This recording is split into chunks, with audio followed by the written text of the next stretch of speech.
Rekan-rekan media yang saya hormati,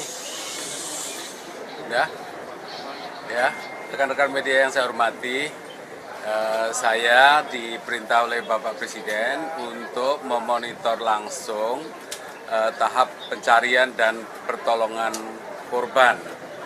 Jadi sebagaimana kita tahu, dalam beberapa hari ini telah dilakukan upaya untuk pencarian dan pertolongan korban yang dilakukan oleh Basarnas, oleh tim BNPB.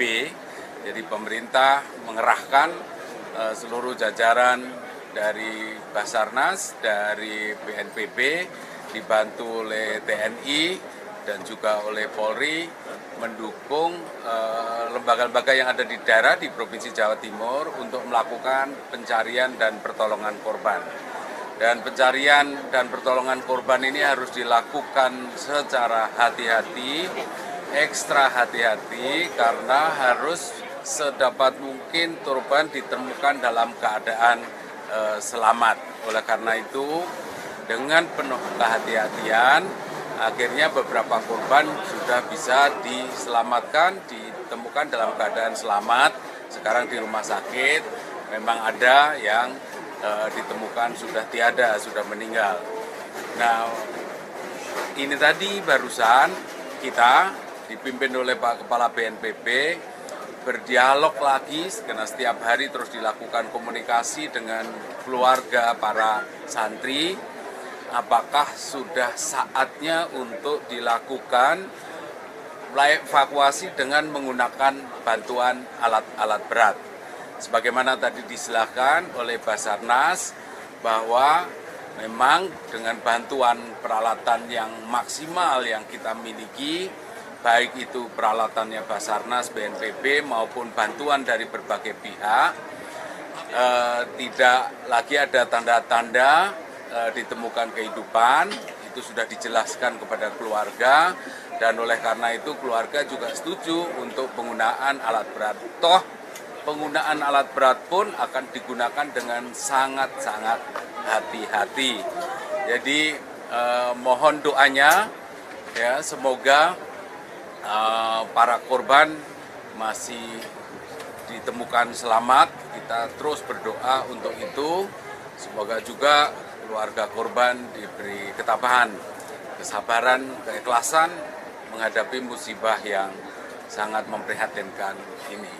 Jadi saya kira itu pengantar dari saya persilahkan kepada Pak Kepala BNPB untuk menjelaskan lebih lanjut. Silakan, Pak. Terima kasih Bapak Menko, rekan-rekan media sekalian, sebagaimana kemarin kita sudah bertemu ya. Kemarin sudah kita sampaikan langkah-langkah. Alhamdulillah langkah-langkah yang kita rencanakan kemarin semuanya sesuai dengan rencana. Yang pertama, selesai kita memberikan keterangan kepada rekan-rekan media, kita berdialog kepada ahli waris atau keluarga yang terdampak. Akhirnya kemarin keluarga yang terdampak, mereka menyetujui untuk sehari kemarin atau sehari semalam kemarin dilakukan pencarian fokus oleh tim gabungan yang dipimpin oleh Basarnas. Ya. Alhamdulillah kemarin kan kita ada 15 titik katanya. Masih ingat kan 15 titik, 8 itu hitam, 7 itu merah. Ternyata perkembangannya yang 7 merah itu berhasil diselamatkan 5. Sehingga yang 2 tadinya merah berarti jadi hitam. Ya. Per hari ini yang sudah terdata korbannya 108 korban. Itu terdiri dari 103 yang kondisi selamat, ya, semuanya dirawat di rumah sakit, rinciannya ada. 5 meninggal dunia. Nah, 5 juga saya yakin rekan-rekan media sekalian sudah tahu nama-namanya. Nah, sekarang yang masih hilang, yang ada datanya, yang ada fotonya, itu sementara terdata 59 orang. Di mana itu? Nah, kita tidak tahu. Karena dengan alat-alat yang canggih oleh Basarnas, itu dari 15 titik itu tadi kan ada 8 tambah 2 begitu. tadi kita sudah berdialog sama keluarga. Kita sampaikan pada keluarga bahwa mudah-mudahan 59 itu tidak ada di situ, tidak ada di reruntuhan. Kenapa saya bisa katakan demikian? Karena ada kasus kan, rekan-rekan media tahu, ada salah satu orang tua yang kehilangan anaknya, sudah nangis-nangis, sudah sedih, menganggap anaknya ada di situ, ternyata ada di tempat lain, dalam keadaan selamat. Nah, kita sampaikan mudah-mudahan, saya pribadi berdoa mudah-mudahan itu tidak 59, itu hanya yang dinyatakan hitam oleh Basarnas. Kita mudah-mudahan berdoa.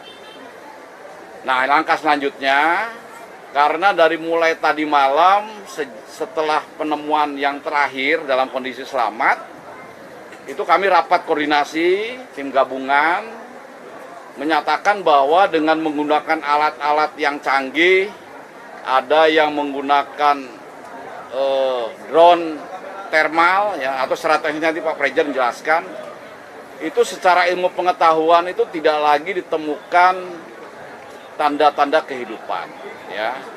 Kami masih memberi waktu kepada tim gabungan dari mulai kemarin sore sampai tadi pagi.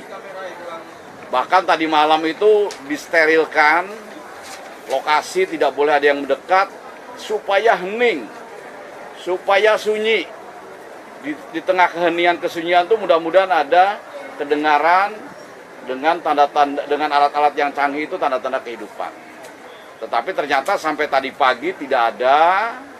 Akhirnya tim gabungan memutuskan untuk masuk tahap berikutnya.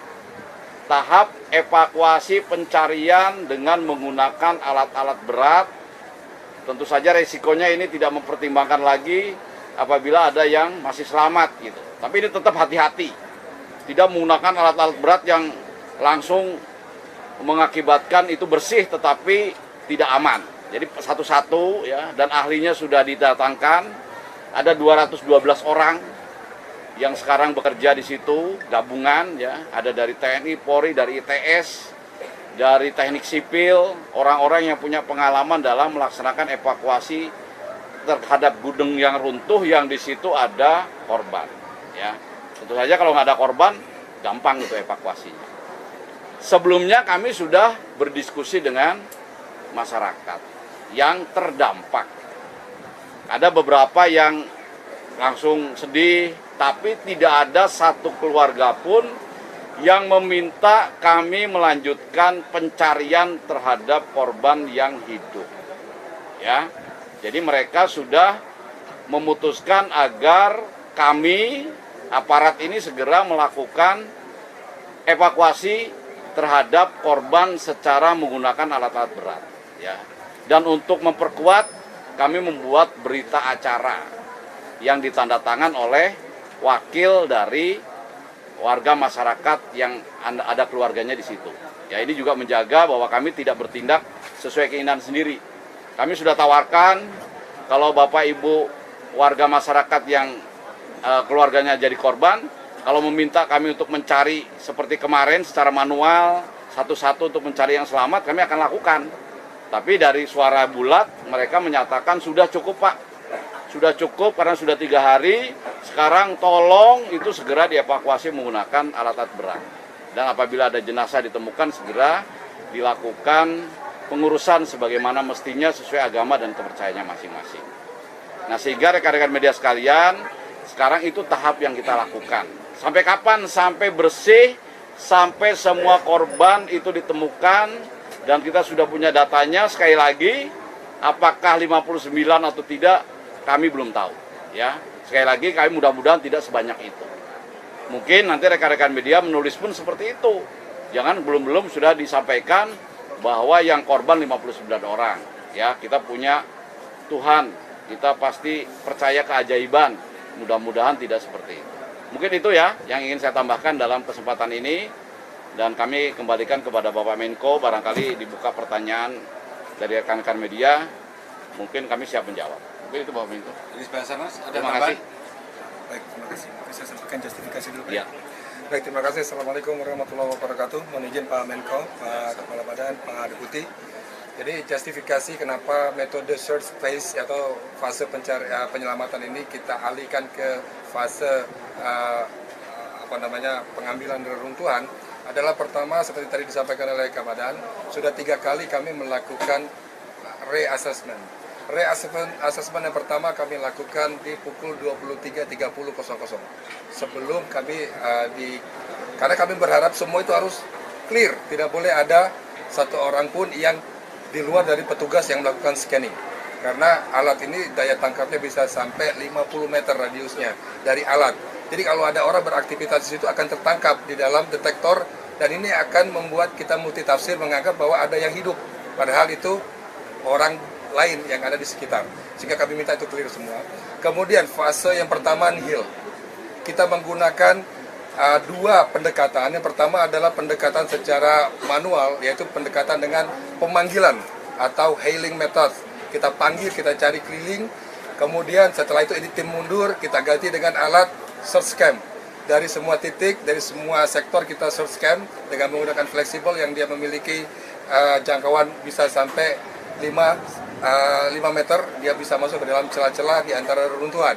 Hasil nihil keluarannya adalah video recording. Lalu kemudian peralatan yang kedua adalah wall scan Saver 400. Ini adalah peralatan yang ditempel di dinding. Kemudian radius scanningnya itu 120 derajat dengan jangkauan terjauh sampai 20 meter. Dia bisa passing through tembok, bisa lewat menembus tembok. Indikator yang ditangkap adalah 2. Pertama life sign, tanda-tanda kehidupan dari denyut nadi, kemudian dari panas tubuh dan juga dari pergerakan. Lalu kemudian yang kedua adalah jumlah yang bergerak. Kalau yang tanda kehidupan dalam bentuk signal, dalam bentuk grafik, tetapi kalau jumlah orang dalam bentuk coding warna. Kalau misalnya di dalam ada 5 saja memberikan gerakan halus dan dia tersebar, maka akan keluar 5 coding warna. Sehingga alat ini akan lebih spesifik, bisa memfilter berapa banyak gerakan yang ada di dalam. Karena pada saat kita scanning, sebelum alat ditangkap, kita berikan instruksi dengan penguat bahwa mereka kalau bisa bergerak, lakukan gerakan kecil agar kami bisa melakukan scanning. Itu kami beri instruksi. Jadi bukan kami pasif bawa alat diam-diam, tidak. Tapi kami kasih instruksi kepada orang yang di dalam, mudah-mudahan ada bisa memberikan respon balik dari scanning tersebut. Lalu kemudian peralatan ketiga adalah multi-search scanning. Peralatan ini bekerja dalam versi 2. Yang pertama adalah visual, yang kedua adalah seismic motion atau gerakan halus yang ada di solid surface atau di permukaan keras. Bisa dia ketuk seperti ini. Ini sudah bisa ditangkap alat itu dan nanti akan terlihat di monitor dia posisinya berapa jauh dari jarak dan vektor ataupun sudutnya itu berapa jauh dari alat, sehingga kita bisa plotting di mapping di site sketch collapse building. Lalu kemudian ini fase cara kami melakukan scanning. Lalu kemudian fase kedua reassessment kami laksanakan di pukul 02.00 di tanggal 2 Oktober, artinya tadi dini hari. Hasil pencarian tetap nihil. Lalu kemudian kami menvalidasi kembali, berharap ada perubahan. Jam 7.00 tadi kami juga lakukan kembali scanning. Namun hasilnya nihil. Kami sudah laporkan hasil scanning ini ke Kepala Basarnas, dan dari Kepala Basarnas sudah disounding dengan Kabadan. Kemudian dilakukanlah rapat konsolidasi tingkat pimpinan untuk mengambil langkah-langkah selanjutnya, dan berikutnya sudah disampaikan oleh Kepala Badan. Kurang lebih demikian yang kami sampaikan justifikasi kenapa dari rescue phase kemudian pindah ke crane phase. Bolehlah kita bisa sampaikan crane phase, fase craning. Jadi kita menggunakan crane, tidak menggunakan dozer. Satu-satu seperti tadi disampaikan oleh Kabadan, diangkat dulu puing-puing yang tidak terkoneksi. Setelah yang terkoneksi selesai, diambil blok-blok tapi yang kurang dari 5 ton. Kalau dia lebih dari 5 ton, maka akan dilakukan proses cutting. Setelah diangkat satu blok, maka akan di-assessment apakah ada target dalam pencarian di lokasi. Kalau tidak ada, dilanjut fase berikutnya, pengangkatan lagi. Setiap pengangkatan benda yang besar akan dilakukan scanning ulang untuk memastikan jangan sampai ngangkat terus tidak ngecek. Jadi setiap kali ngangkat ada perubahan struktur, maka kita lakukan assessment kembali apakah ada target yang dicari di dalam atau tidak, sampai proses ini selesai. Dan kami sampaikan 7 orang yang ada di sektor A2 posisinya berada di lantai dasar. Dan itu posisinya di bawah himpitan balok besar. Tidak bisa dievakuasi kalau tidak struktur atas ini diangkat. Itu yang pertama. Yang kedua, kenapa ini segera berpindah? Karena apa? Fase dekomposif, pembusukan. Ya, busuk itu dari fase 1 kurang dari 12 jam. Kemudian fase kedua kurang dari 24 jam. Fase ketiga lebih dari 48 jam akan terjadi penyebaran hal yang dapat memberikan dampak itu. Karena ini adalah unsur kimiawi dan biologis yang dikeluarkan oleh kita dari sini saja kadang-kadang sampai sama-sama kita tercium, dan itu bisa terabsorb lewat pernapasan, bahkan juga bisa melalui permukaan kulit karena kita di sini daerahnya cukup panas, temperatur tinggi, kita pasti basah. Demikian, terima kasih. Terima kasih, saya tambahkan ya sedikit. Jadi untuk yang tahap 2, ini timnya kami sudah siapkan sedemikian rupa. Insya Allah ini cukup ya. Yang pertama untuk personil yang punya keahlian khusus menggunakan pakaian khusus hazmat ya, itu ada 219 orang. Kemudian kamu siapkan juga antisipasi kantong jenazah. Ini ada 300 kantong jenazah ya. Jadi kami tidak mau ambil main-main. Jadi kalau perlu misalnya satu harus perlu 2 kantong ya kita siapkan, jangan sampai di lapangan kekurangan. Dump truck kita siapkan 30 dump truck. Ya, ini untuk ngangkut material, barang-barang korban dan sebagainya ya. Kemudian ambulan juga sudah siap 30 unit. Jadi begitu nanti ditemukan korban, jenazah langsung diangkut masukkan kantong mayat, langsung dibawa ke rumah sakit. Ya, nanti di DPI di rumah sakit. Jadi masyarakat tidak diperkenankan untuk melihat korban di sini ya, nanti di rumah sakit semuanya. Itu memang prosedurnya, SOP-nya. Kemudian alat berat juga ada 5 unit alat berat yang cocok untuk evakuasi gedung runtuh yang ada korban manusia. Ya, jadi tadi sampaikan tidak ngawur, tidak pakai bulldozer hajar aja enggak. Tentu saja ini dievaluasi terus-menerus. Kami ada di sini sampai selesai. Bahkan tadi kami sampaikan juga ke masyarakat terdampak, apabila ada keluarga yang kesulitan mungkin akan mengevakuasi keluarganya keluar Sidoarjo, ada kesulitan untuk pemakaman, kami akan membantu sepenuhnya ya. Dan kami membuka langsung dialog dengan mereka secara langsung, sehingga yakinlah rekan-rekan media sekalian, sampaikan bahwa pemerintah pusat ini Bapak Menko datang, pemerintah provinsi, kabupaten kota, TNI Polri semua terlibat ya. Memang BNPB dalam keadaan bencana diamanatkan undang-undang sebagai koordinator ya, sebagai yang mengendalikan semuanya ya, kami akan laksanakan itu dengan sebaik-baik. Itu tambahan dari kami. Terima kasih. Terima kasih. Ada? Silakan. Apakah PNV sudah mulai berjalan atau tetap akan menunggu tanda selesai? Kegiatan sudah mulai, sudah dimulai. Jadi begitu tadi.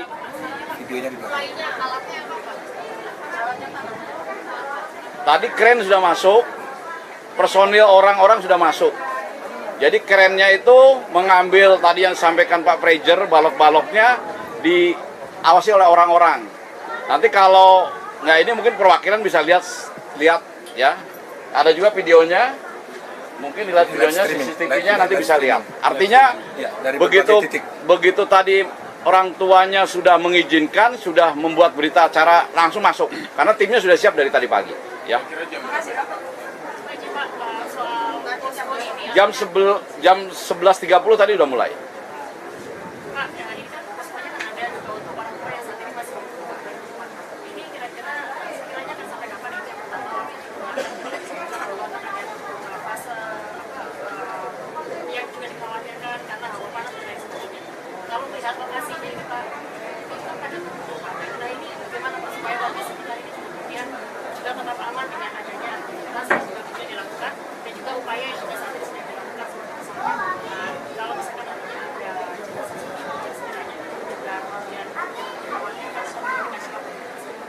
Ya, baik.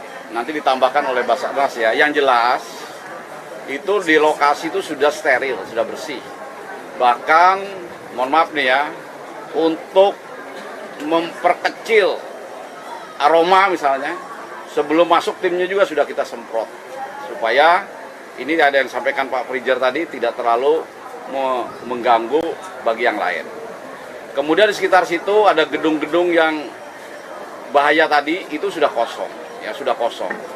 Dan yang kami masukkan di situ adalah tim yang punya kualifikasi khusus, dipimpin oleh Komandan Kodim, seorang letnan kolonel yang langsung di lapangan, dan bukan sembarang Komandan Kodim, karena Komandan Kodim ini mempunyai kualifikasi seni, jadi dia paham lah terkait pelajarannya, paham bagaimana supaya saat mengambil balok-balok itu aman bagi timnya, aman bagi dirinya, dan aman bagi yang lain. Nah masyarakat ini udah 3 hari ya mereka bertahan di sini. Tadi saat kita memberikan penjelasan ya manusiawi lah, ada yang nangis, ada yang jerit, namanya masih berharap bahwa ada yang masih selamat di situ. Tapi tentu saja kita juga harus menyampaikan kebenaran. Kami juga sampaikan bahwa mudah-mudahan, kita semua juga mudah-mudahan tidak sampai 59. Tapi kan kita tidak bisa menunggu begitu saja. Akhirnya mereka sepakat untuk segera dilakukan pencarian. Posko selesai sampai semuanya tuntas. Jadi tidak ada batas waktu. Ya, kami akan perpanjang terus sampai semua permasalahan terkait ini pencarian pertolongan ini hanya satu sisi dalam penanganan bencana. Tapi setelah itu, setelah ketemu semua, setelah beres, ini ada fase rehabilitasi rekonstruksi. Itu juga menjadi tanggung jawab kami, tanggung jawab pemerintah. Makanya tadi kami sampaikan, keluarga juga jangan ragu-ragu, jangan yakin ada masalah yang terkait dengan bencana ini, membawa keluarganya, dimakamkan di mana, bawanya ke sana nggak ada biaya, itu semuanya kami akan bantu. Gitu ya. Pak, satu lagi Pak Menko, ini terkait dengan korban yang saat ini selamat, ini kan juga ada rasa trauma seperti itu. Bagaimana Pak upaya penguatan supaya mereka nantinya juga bisa melakukan aktivitas seperti biasa, dan juga bagi siswa-siswa yang saat ini juga masih mondok di sini gitu Pak, bagaimana supaya memastikan bahwa mereka bisa melakukan aktivitas seperti biasa. Terima kasih. Untuk trauma selanjutnya bagaimana? Jadi kami akan tetap Kepala BNPB ya, Pak Kepala BNPB yang lead, dan kemudian akan merumuskan tindak lanjutnya. Jadi seandainya nanti perlu ada tindakan-tindakan atau dukungan yang signifikan dari kementerian lain, kami sudah punya mekanisme, yaitu kita punya mekanisme rapat tingkat menteri, seandainya itu diperlukan. Tetapi selama tidak ada keperluan yang sangat signifikan, itu bisa dihandle dengan komunikasi langsung, misalnya dengan Kementerian Sosial, dengan Kementerian PU, atau kementerian-kementerian lain yang terkait. Oke. Ada lagi? Ya, silakan. Follow up dengan itu tadi, keberlanjutan di pesantren ini sendiri kan nanti berarti ini kan sekarang kegiatan belajar mengajarnya kan di pos ya.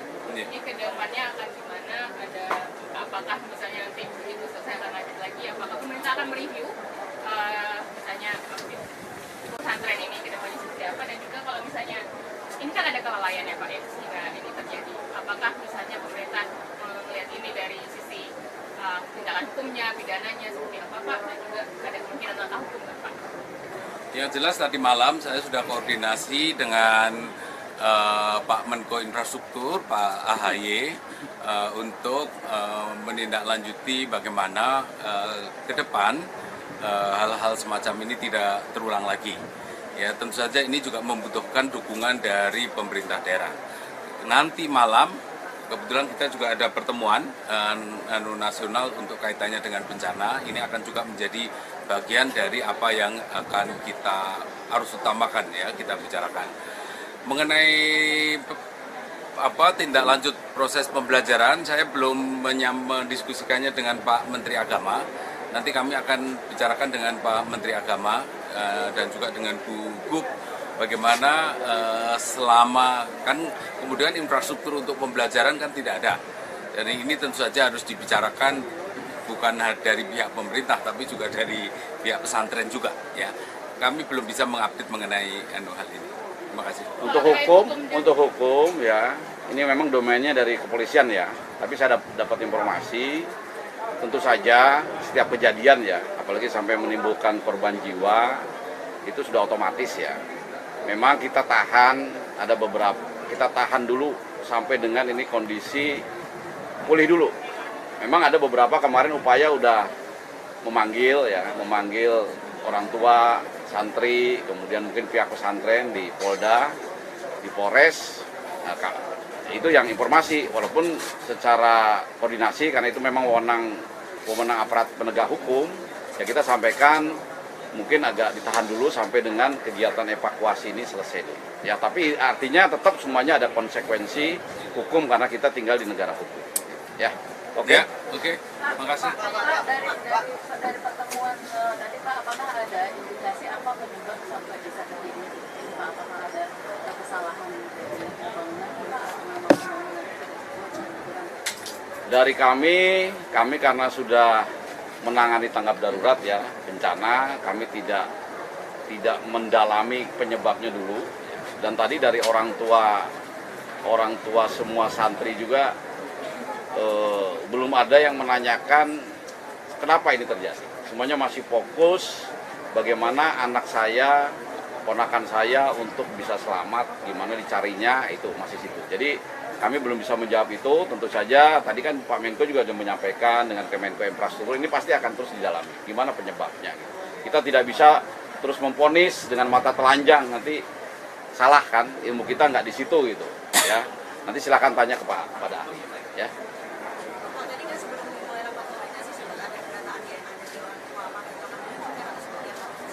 Jelas ya, itu pasti nanti, makanya tadi saya katakan setiap terjadinya bencana apalagi sampai korban begini ya, tentu saja yang harus dilakukan nanti begitu ketemu langsung dilakukan tindakan penyelamatan dulu. Walaupun sudah menjadi jenazah kan langsung dimasukkan pada kantong, langsung dibawa ke rumah sakit. Di rumah sakit Siti Hajar. Nanti di situ dilakukan identifikasi oleh DPI. Nah, makanya tadi juga disampaikan, di sini kan belum ada yang bukan merupakan anak gitu ya. Bukan merupakan anak, misalnya ponakan apa. Nah, itu juga menjadi pokok perhatian karena kan di NI biasanya juga ahlinya bilang yang langsung orang tua dan sebagainya. Itu yang menjadi pokok perhatian setelah ini, ya, setelah ini. Jadi ini memang tahap kita mencari korban yang di dalam reruntuhan.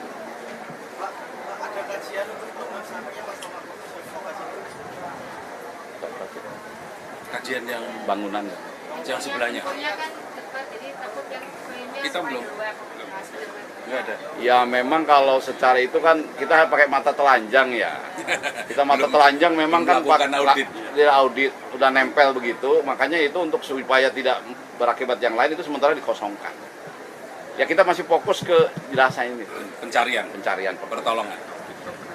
belum melakukan audit sipil. Lagi ini kan dalam fase train ini ya, akan dilakukan evaluasi. Itu evaluasinya akan seperti apa? Apakah setiap ngangkat satu itu akan dievaluasi berupa setting atau apa? Lalu apakah malam juga akan ada pekerjaan karena berkaitan dengan pencahayaan? Baik, terima kasih. Mohon izin tadi. Scanning seperti disampaikan tadi, assessment ya, bukan scanning, tapi assessment. Kita hanya menggunakan look, listen, and feel. Ya, lihat jadi kita menggunakan alat deteksi karena kita ingin proses ini juga lebih cepat karena sebagaimana harapan kita dalam waktu yang tidak terlalu lama, tetapi bukan kita mengulur waktu karena dampak yang dituju tadi yang dibawa yang sudah pasti ini tidak butuh waktu segera juga untuk segera dipindahkan, dan ini juga tentu seperti tadi ada kekhawatiran dengan lingkungan sehingga proses ini hanya dilakukan dengan rapid assessment ya, atau penilaian atau kajian cepat, dilihat tidak ada potensial victim ataupun body dan sebagainya, dilanjutkan lagi. Dan untuk malam kami akan pertimbangkan untuk tidak dilakukan. Kenapa? Karena satu, pencahayaan, yang kedua visibility kita terbatas, dan yang ketiga dari faktor walaupun tadi sudah ada 290-an orang, tetap unsur fatigue itu juga kita perhatikan. Sehingga nanti unsur keselamatan, walaupun ini prosesnya adalah memindahkan puing, tetap proses keselamatan, terutama operator yang bekerja di lapangan, operator crane maupun orang yang berada sebagai safety warders ataupun yang memastikan area clear dari sektor yang sedang dilaksanakan pekerjaan. Oke, cukup. Terima kasih. Terima kasih. Terima kasih. Terima kasih. Bantu Mas. Terima kasih.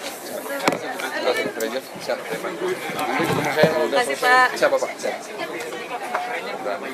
Ya.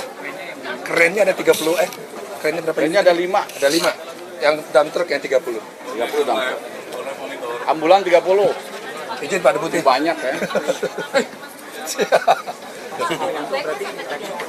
Apa Pak banyak banget? Body bagnya sampai Nggak ada yang 300-an tadi kata Banyak. Kita pertimbangan adalah kalau tiba-tiba ada body part. kalau nggak intact. Yes. Thank you. Ada body part, ada jempol, pokoknya ada body part. Dia tidak boleh digabungkan dengan body part yang lain. Satu dapat ada satu nih, langsung masuk dalam satu bag, dikasih coding paket sekian. Ketemu lagi nih paket sekian, jadi tidak dikumpulin di kayak kita kantong kresek pulang dari belanja di pasar impres, tapi satu-satu. Makanya kenapa kita butuh sampai lebih 2-3 kali lipat dari jumlah yang kita cari, antisipasi bila terjadi ketemu body part. Jadi ini antisipasi atau sudah ada info indikasi SOP. bahwa tidak intact? SOP yang berlaku seperti itu di bangunan runtuh, karena bisa saja ada yang namanya ruptur, ya begitu jatuh plak, seperti itu, atau kemudian kondisi seperti yang tadi begitu diangkat ternyata sudah nggak bisa nyatu, dia harus dipisah, kembali kasih, bisa bangun, bangkitlah, bangkitlah. Berani.